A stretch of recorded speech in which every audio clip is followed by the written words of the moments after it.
नमस्कार, मैं हूं आमिल बेग। आप देख रहे हैं सिटी बुलेटिन न्यूज़। पेश हैं आज के प्रमुख समाचार। महाकुंभ के शुभारंभ के साथ ही प्रयागराज में श्रद्धालुओं का सैलाब उमड़ा। बड़ी संख्या में वहां से भक्त अयोध्या और काशी भी दर्शन के लिए पहुंच रहे हैं। इसी को ध्यान में रखते हुए मुख्यमंत्री योगी आदित्यनाथ ने शुक्रवार को अयोध्या का हवाई सर्वेक्षण कर व्यवस्थाओं का जायजा लिया था और अधिकारियों को आवश्यक दिशा निर्देश दिए थे। एक बार फिर से मुख्यमंत्री योगी आदित्यनाथ कल मिल्कीपुर विधानसभा क्षेत्र में होंगे। मिल्कीपुर में सर्वोदय इंटर कॉलेज रामगंज के मैदान में मुख्यमंत्री योगी आदित्यनाथ की जनसभा कल 11 बजे होगी। भाजपा ने आज तैयारियों को अंतिम रूप दिया। चुनाव की अधिसूचना जारी होने के बाद मुख्यमंत्री योगी आदित्यनाथ का यह मिल्कीपुर का दूसरा दौरा है।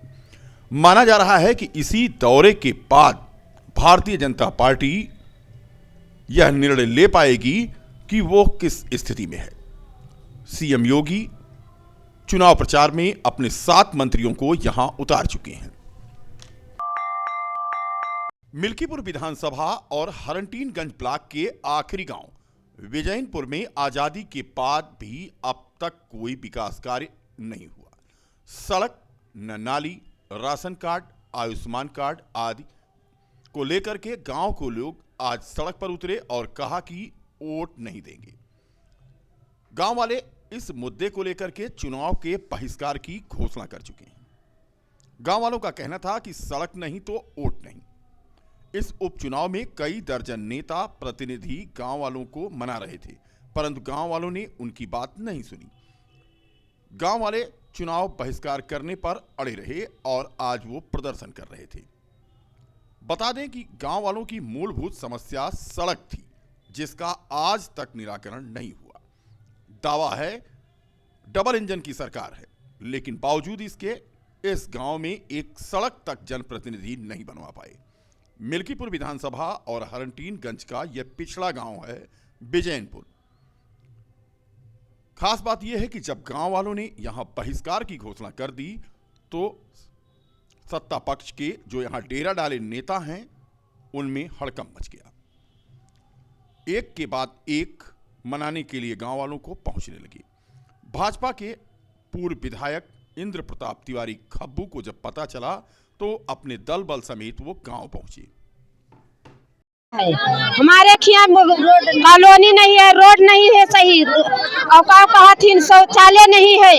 हमारे खिया जब मिलेगा तब हम भी वोट देंगे, बस नहीं देंगे।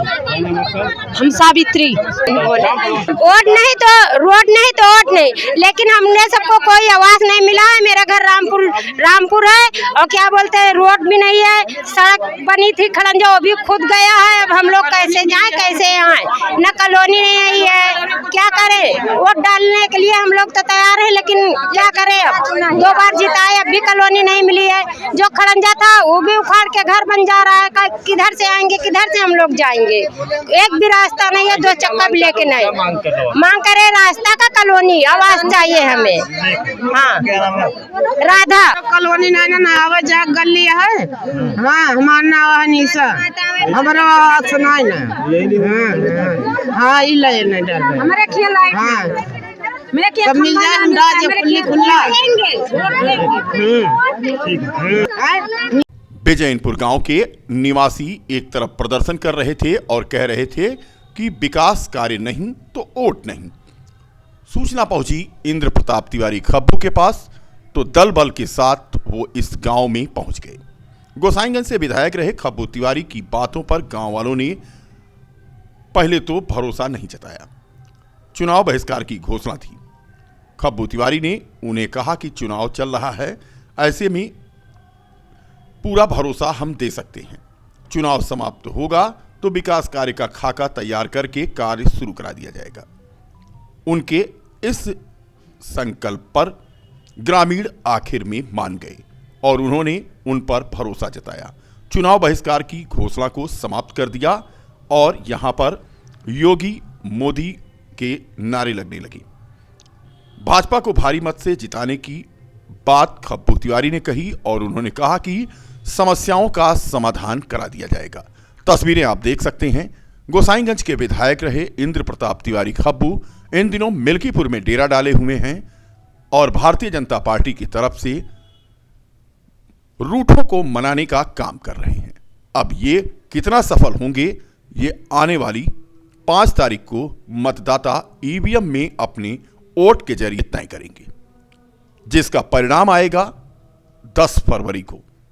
पता चलेगा कि 7 मंत्री, 1 दर्जन पूर्व विधायक, दर्जनों विधायक जिन्होंने जी तोड़ यहां मेहनत की है, उसका क्या परिणाम रहा है। जब गांव में सड़कें नहीं रहेंगी तो लोगों में आक्रोश होना स्वाभाविक है। यहाँ के गांव के लोग आक्रोशित थे, किन कारणों से यहाँ पर सड़क नहीं बन पाई, ये तो बहुत चिंता का विषय है। लेकिन मैं यहाँ इस गांव में आया और सबको विश्वास दिलाया कि देश में मोदी जी की सरकार है, उत्तर प्रदेश में योगी जी की सरकार है, तो जो भी विकास कार्य होगा इस गांव के लिए वो पार्टी करेगी, संगठन करेगा, हम लोग करेंगे उसको। लेकिन चूंकि अभी चुनाव का समय है, कुछ कह नहीं सकते, लेकिन आचार संहिता बीत गया है तो जो भी समस्याएं इस गांव की हैं उसका समाधान हर तरीके से किया जाएगा। तमाम महिलाएं यहाँ पर मौजूद है। एक टिकट लगाई हुई थी कि खब्बू तिवारी जी यहाँ पर आएंगे तभी हम लोग यहाँ से जाएंगे। चूंकि ये बगल की हमारी विधानसभा है, विधानसभा का बगल का गांव है, हमारी विधानसभा का हर तरीके से कार्य हुआ है और मैं समझता हूँ कि आज़ादी के बाद सबसे अधिक काम अगर हुआ है हमारे मोतीगंज क्षेत्र में, हमारे कनावा क्षेत्र में, हमारे चौड़े क्षेत्र में, तो हमारी विधानसभा गोसाईगंज में हुआ है।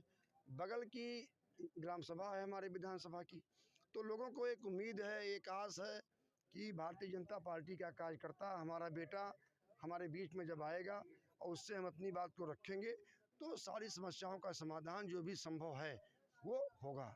इन लोगों ने अपनी समस्याओं को रखा, निश्चित रूप से इन लोगों की समस्याएं बहुत जायज़ हैं। यहाँ सड़क भी बननी चाहिए, जो पात्र हैं उनको आवास भी मिलने चाहिए, शौचालय मिलने चाहिए, राशन कार्ड मिलने चाहिए। कहीं कोई अगर समस्या है उन समस्याओं का समाधान हर तरीके से किया जाएगा। हमने लोगों से अनुरोध किया है कि ये लोग निष्पक्ष मतदान करें और निष्पक्ष मतदान करके भारतीय जनता पार्टी को, प्रदेश में योगी जी की सरकार है, देश में मोदी जी की सरकार है, तो यहाँ भी भाजपा की सरकार बननी चाहिए मिल्कीपुर में। और निश्चित रूप से जब यहाँ पर सरकार बनेगी तो हर तरीके से यहाँ का विकास होगा। मिल्कीपुर की देवतुल्य जनता से मेरा निवेदन है कि यहाँ के सम्मानित बुजुर्गगण, नौजवान साथी, सम्मानित मतदाता और भारतीय जनता पार्टी के जो हमारे देवतुल्य कार्यकर्ता हैं वो सभी लोग एक मत हो जाएं और अपने आप को प्रत्याशी मानकर इस उपचुनाव में भारतीय जनता पार्टी के प्रत्याशी चंद्रभानु पासवान को भारी मतों से विजयी बनाएं। निश्चित रूप से उनके विजयी होने के बाद एक तरफ जहां मिल्कीपुर का सर्वांगीण विकास होगा, वहीं दूसरी तरफ केंद्रीय विदेश तथा वन, पर्यावरण और जलवायु परिवर्तन राज्य मंत्री कीर्तिवर्धन सिंह ने आज विश्व आर्द्रभूमि दिवस 2025 के अवसर पर स्थानीय होटल में regional workshop on conservation and wise use of wetlands का आयोजन हुआ था, जिसमें शिरकत की। इसके बाद उन्होंने पत्रकारों से बात की। बता दें कि उन्होंने कहा कि देश में अब अंतर्राष्ट्रीय स्तर की 89 रामसर साइट्स हो गई है। 4 रामसर साइट्स को शुक्रवार को जोड़ा जा चुका है।